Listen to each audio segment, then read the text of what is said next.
my channel, The Fancy Hat Lady Reads.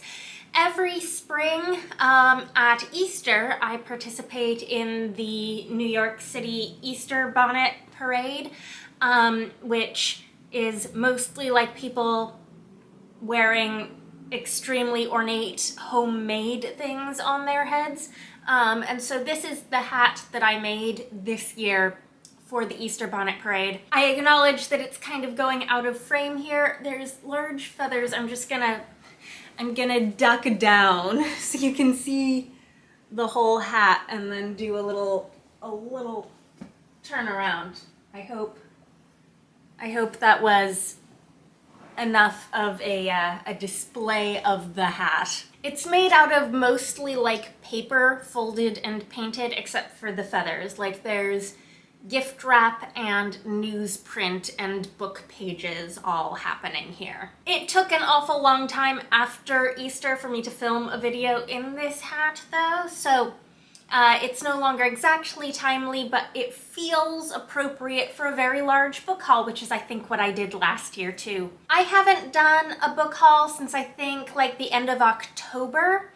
So this is the haul for books that I have bought and acquired from November 2022 through May 2023. So as I find I often do, I'm going to sort this book haul by where I got the books, just because that is easiest for me than any other logic. So I'm going to start with things from assorted indie bookstores, move on to Barnes and Noble, and then have some odds and ends in the middle, and then wrap up with books that I got at used bookstores. And I do want to say that because it has been so long since I filmed a book haul, I'm not 100% sure I've got all the right books here. Like these had sort of spread throughout the apartment in that amount of time, and I've had to try to gather them back and remember which books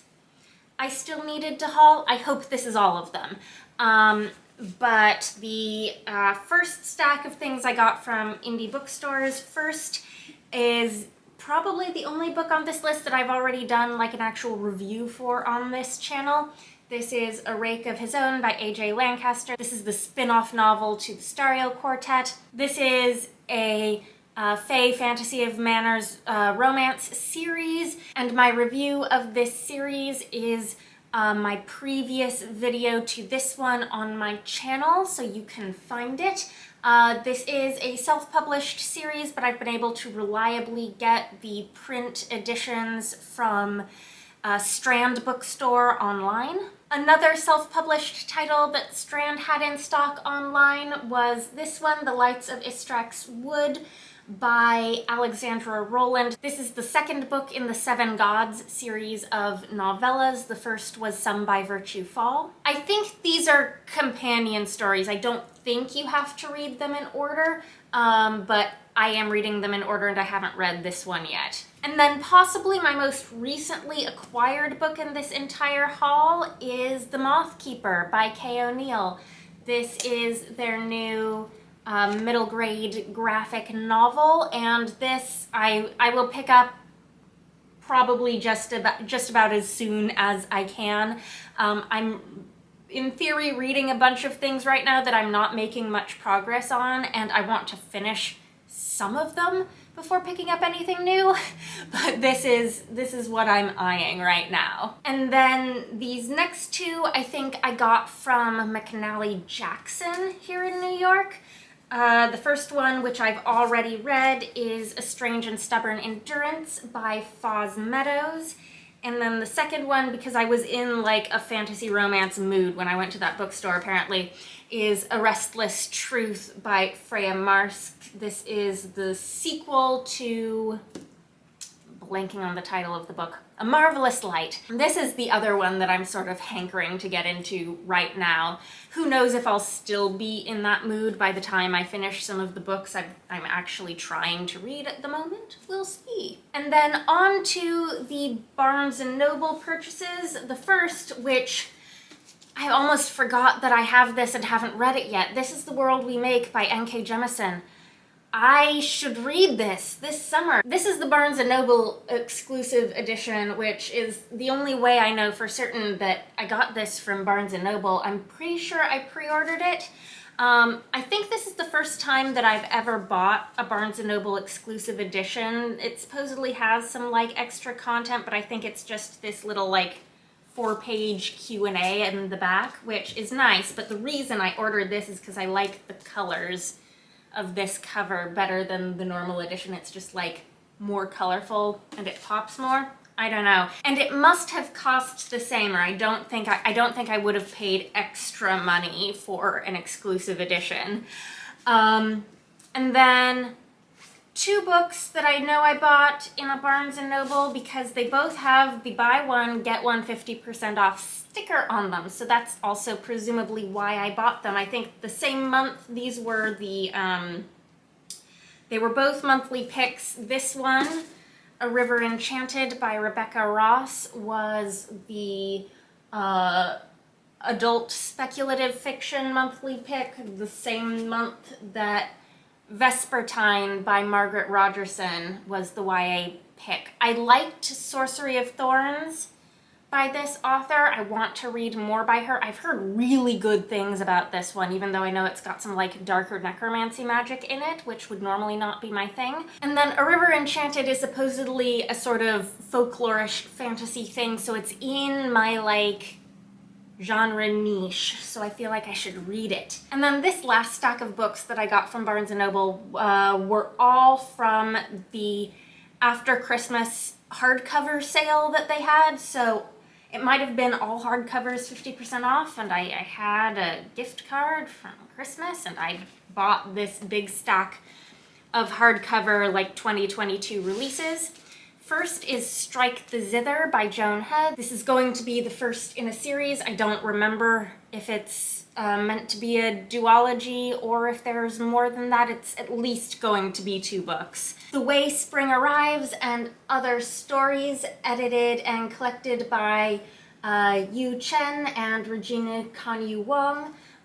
This is a collection of Chinese SFF in translation that I've heard great things about. I meant to read like a few specific stories in this before Hugo nominations closed because I've heard good things about some of these stories specifically. I did not get around to it. I will probably enjoy reading it cover to cover more than picking and choosing stories. We'll see. And then The Book of Gothel by Mary McMyne. This is a Rapunzel retelling that I was hearing some buzz for before it was released. And you know I'm a fairy tale retelling fan, so this had to be on my radar. I haven't heard anything like scathingly bad about it. And then another book inspired by a classic is The Daughter of Dr. Moreau by Sylvia Moreno-Garcia. This is obviously based on The Island of Dr. Moreau, which I have never read, so I have some nervousness about going into this without understanding of source material. But I tend to like Sylvia Moreno-Garcia, and I liked Mexican Gothic, even though I was really worried about it being horror, so I have faith. Moving on from the Barnes & Noble purchases, this next one comes with a bit of a story. This is the American paperback edition of The Red Scholar's Wake by Aliette de Bodard. I've read this one. I really enjoyed it. I gave it 4 stars. The American print edition is published by Jabberwocky Literary Agency. As far as I know, last I checked, this was only available for purchase on Amazon if you want the print edition, like Barnes & Noble and other places have the ebook. But I actually bought a book from Amazon for the first time in like years because I wanted this in print. Fun fact, I ordered this very soon after this edition was made available. And I started reading it very soon after that, and I got to chapter 16 and found that my copy was missing chapter 16, which is a very important chapter of this book if you've read it. So I had an oh no moment, and I emailed the author and tried to be very, very polite while I was being a bringer of bad news. And she double checked, and it turned out, yes, this edition at that time, it has been fixed, was missing chapter 16. And she got in touch with the agency and they fixed it. And because I think it's print on demand, there wasn't like a huge stock of books that had already been printed wrong. So the correction was made very quickly. If you order this book now, there will be no problem. You will get the corrected edition. But because I had pointed out the error, and I felt bad about this because like I was the bearer of bad news. But Jabberwocky Literary Agency got in touch with me and offered to send me some extra books for free in addition to the corrected edition, which is this one. This is not the copy that's missing a chapter. I still have that copy, but this is the correct one. They sent me 3 more books. So the first of those is their edition of The Tea Master and the Detective, which is a prior Shuya Universe novella by Aliette de Bodard that they published this paperback edition of. I reviewed this back when it was released. I had a NetGalley arc from Subterranean Press who did like the fancy limited edition, print edition. This is the edition that I think of as the UK edition. I don't know if it's now available in the US, but this is the Jabberwocky print edition that I never had because I only had the e-arc of this book. And so I am super happy to have this to add to my collection of Shuya Universe books.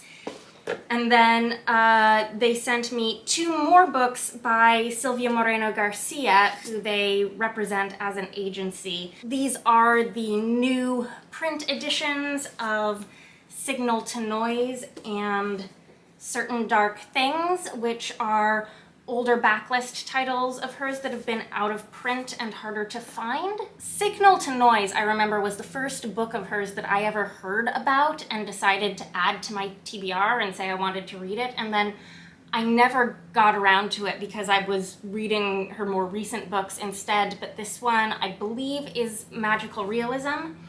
And then this one, Certain Dark Things, is a vampire novel.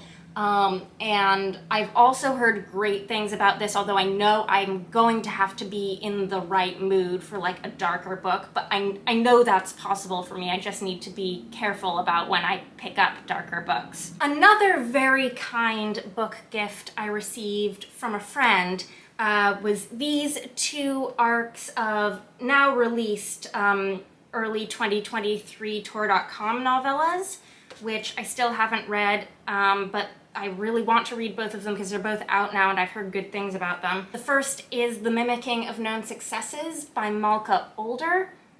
This is science fiction with a mystery of some sort. And then the second is The Keeper 6 by Kate Elliott, which I believe is a sort of portal fantasy. And as I was pulling out my stack of things that I got at used bookstores, I found one that did not belong in the stack. I bought this at Barnes & Noble. This is A Taste of Golden Iron by Alexandra Rowland. I kind of can't believe I haven't read this yet, but I am trying to read all of their self-published novellas first, and I do still have that one that I just hauled earlier still to read, The Lights of Ystrac's Wood, so I'll probably try to read that one before I read this. I don't know. On to the actual used bookstore books. We have An Unkindness of Magicians by Kat Howard, an author whose short fiction I really, really like, and whose other novel, Roses and Rot, I liked but didn't love. She just came out with a sequel to this book called A Sleight of Shadows, which makes me want to read this one now. And I was sort of surprised to realize that I didn't actually own a copy. I sort of thought I did, but I guess I didn't. So when I saw this at a used bookstore, I bought it. This is a contemporary fantasy with magicians in New York City. Next is a 2022 release that I got for significantly less than full price at a used bookstore. This is A Half-Built Garden by Ruthanna Emrys, which is science fiction about aliens showing up and trying to save the world. This seemed very intriguing to me, but wasn't something that I ran out to buy as soon as it was released. Seeing it a little while later in a used bookstore though, I grabbed it. Another used book that I nabbed because it seemed like a great opportunity to buy something at a discount price is the Fruits Basket Collector's Edition, Volume 1. This is a classic manga that people really love, and I've been curious to read at least this first bind-up edition and see what it's all about. I do think there's like a contemporary fantasy high school romance situation going on in this story. Much beloved, very popular. Now I don't have to get it out from the library if I want to give it a go. And then for a bargain $1 price, I did something which is always risky but worth it if it's only $1, which is buy a sequel to a book I haven't read yet. This is The Golden Specific by S.E. Grove, which is the sequel to The Glass Sentence. This is a series that lives somewhere in the like upper middle grade, lower YA range and has like some magical map making. I bought the first book years ago. I still want to read it, but it's one of those things where it's an old enough series that the second book was going to be like hard enough to find if I read the first book and totally loved it, that like I kind of maybe would be useful to have the second book on hand if it's only $1. So this is the last book in this book haul. I think that's everything.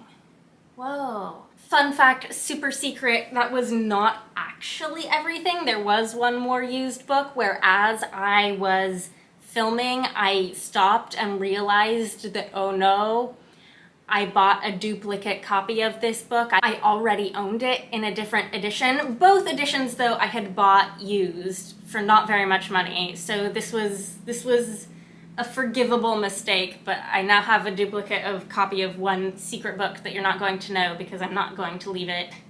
I'm not going to leave it in my video. The perils of buying a lot of used books and then not remembering which ones you've bought. Anyhow, that is all for today. I hope you're having a very nice day. Bye for now.